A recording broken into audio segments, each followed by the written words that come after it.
Hey guys, and welcome to another video, and today is a beautiful spring day.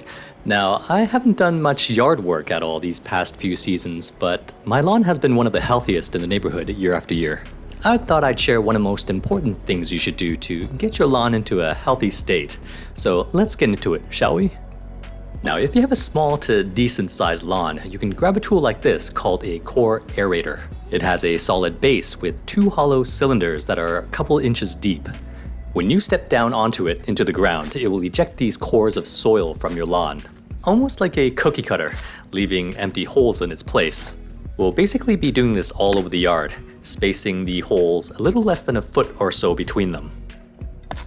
Now you must be questioning why we're doing this. Why are we making Swiss cheese out of our lawn? Isn't this destroying our grass? Well, over time, your soil gets more and more compact, especially after winter. Eventually, your grass root system will get constrained. We are essentially loosening the lawn, allowing it to breathe. This makes more paths for air and water to be absorbed more freely, as it sends more nutrients down to the roots, making it a whole lot healthier. And you'd be surprised how much of a difference it'll make. By stimulating the root system, we'll encourage more outward growth, especially in troubled areas. So aerating your lawn is one of the best things you could do a few times a year. The best times would be spring and fall when everything's growing. The cores that are ejected can be left on top of the grass. Eventually they will dry up and break down over time. If you ever wondered why there looks to be so much dog poo scattered around the park grass, it may just be these cores of soil you've been trying not to step on. Now I do recommend overseeding or spreading more topsoil afterwards. In time, these holes will slowly close up. Now if your lawn is really big, you can rent a gas-powered aeration machine at a big box store, which makes the whole process faster.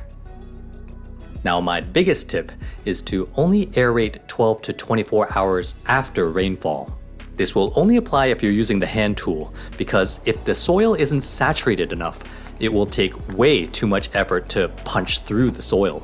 And if the lawn is too saturated, you'll end up with soggy mud. I also should recommend wearing gloves, as you can easily get blisters from gripping and pulling the handle hundreds of times. Lawn boots are also recommended because you'll definitely be stepping on the cores, which will start clumping underneath your feet. All in all, both my front and backyard took around 30 minutes to do. You'll eventually get a rhythm for it and go a lot faster. Trust me, it's all worth it. Your lawn will thank you for it by looking a lot greener and healthier in no time.